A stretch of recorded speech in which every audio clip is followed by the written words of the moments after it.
الله الرحمن الرحيم يوم تأتي كل نفس تجادل عن نفسها وتوفى كل نفس ما عملت وهم لا يظلمون. സൂറത്തുൻ നഹ്ലിലെ ഒരു ആയത്താണിത്.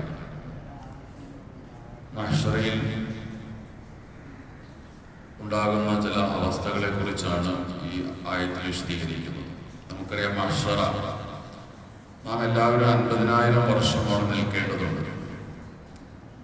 അവിടെ ഓരോരുത്തരും അവനവൻ്റെ കാര്യമാണ് നോക്കുന്നത്. എനിക്കെങ്ങനെ രക്ഷപ്പെടാൻ കഴിയുമെന്നാണ് ഓരോരുത്തരും ചിന്തിക്കുക. പ്രവാചകന്മാർ പോലും അങ്ങനെയാണ് ചിന്തിക്കുക. അള്ളാഹുവിൻ്റെ ഖലീലാണ് ഇബ്രാഹിം നബി, കൂട്ടുകാരൻ എന്നാണ് അതിനർത്ഥം.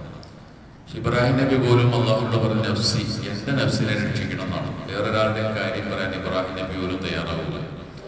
ആദം നബി അബുൽ ബഷറാണ്. ആദം നബി പറയുന്നത് എൻ്റെ കാര്യം, എൻ്റെ കാര്യം. മറ്റൊരാളുടെ കാര്യം ആരും പറയില്ല. മാതാപിതാക്കൾ മക്കളെ തിരിഞ്ഞു നോക്കൂല. മക്കൾ നരകത്തിൽ പോലും മാതാപിതാക്കളുടെ സ്വർഗത്തിൽ പോകാൻ ആഗ്രഹിക്കും. എവിടെ നിന്നാണ് ഒരു നന്മ കിട്ടുന്നത്, ആ നന്മ വാങ്ങി സ്വന്തം രക്ഷപ്പെടാൻ വേണ്ടി ശ്രമിക്കുന്ന ഒരു ലോകമാണ് മഹ്ശറ.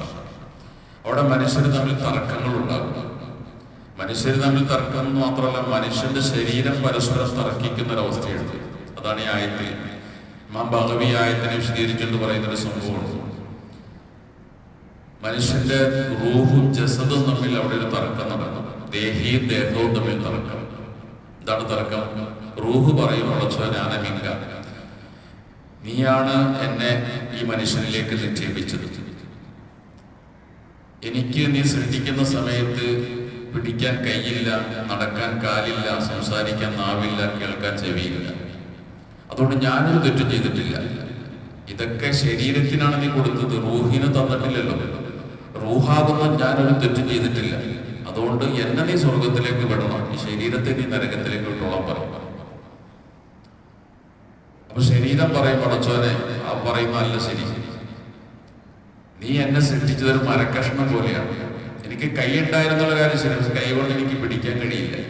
കാലുകൊണ്ട് നടക്കാനും ചെവി കൊണ്ട് കേൾക്കാനും നാവ് കൊണ്ട് സംസാരിക്കാനും കഴിവുണ്ടായിരുന്നില്ല.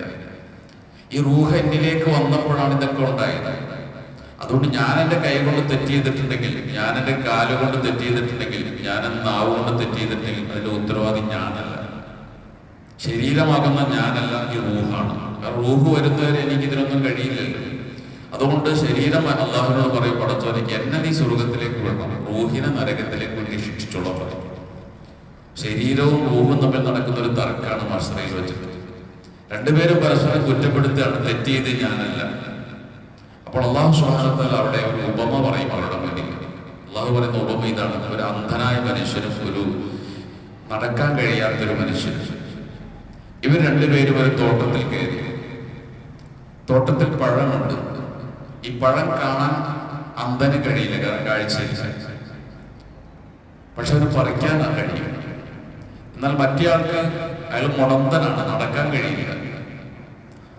അയാൾക്ക് പഴം കാണാമെങ്കിലും പറിക്കാൻ കഴിയില്ല.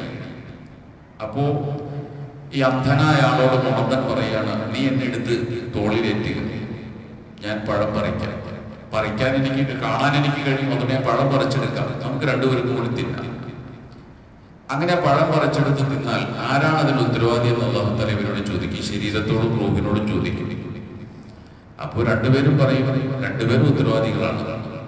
ഒരാള് പഴം പറിച്ചെടുത്ത് മറ്റേയാളെ പഴിച്ചയാളെ തോളിലേറ്റി, രണ്ടുപേരുമാണ് കുറ്റക്കാരെന്ന് പറയും.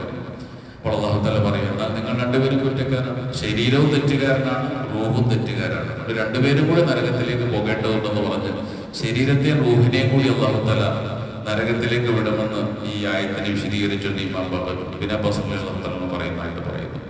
യൗമ തുജാദിലു കുല്ലു നഫ്സിൻ, ഓരോ ശരീരവും തർക്കിക്കും. അള്ളാഹുവിന്റെ മേൽ തർക്കിച്ച് രക്ഷപ്പെടാൻ നോക്കുകയാണ്. കാരണം നരകം കൺമുമ്പിൽ കാണുകയാണ്. അതുകൊണ്ട് നമ്മൾ അവിടെ ആരും നമ്മളെ രക്ഷിക്കുന്നു വിചാരിക്കേണ്ട. നബി സല്ലല്ലാഹു അലൈഹി വസല്ലം മകളെ വിളിച്ചിട്ട് പറയുന്നത്, മോളെ, നരകത്തിൽ നിന്ന് നിന്നെ നീ രക്ഷിക്കണം, ഈ ഉപ്പാക്കൊന്നും ചെയ്യാൻ കഴിയില്ല. അബ്ബാസിനെ വിളിച്ചു പറയുന്നത്, അബ്ബാസ്, നിന്റെ കാര്യം നീ നോക്കിക്കോളണം. അമ്മായി സഫിയെ വിളിച്ചിട്ട് പറയുന്നത്, സഫിയ, നിന്റെ കാര്യം നീ നോക്കണം, എനിക്ക് നിന്നെ രക്ഷിക്കാൻ കഴിയില്ല.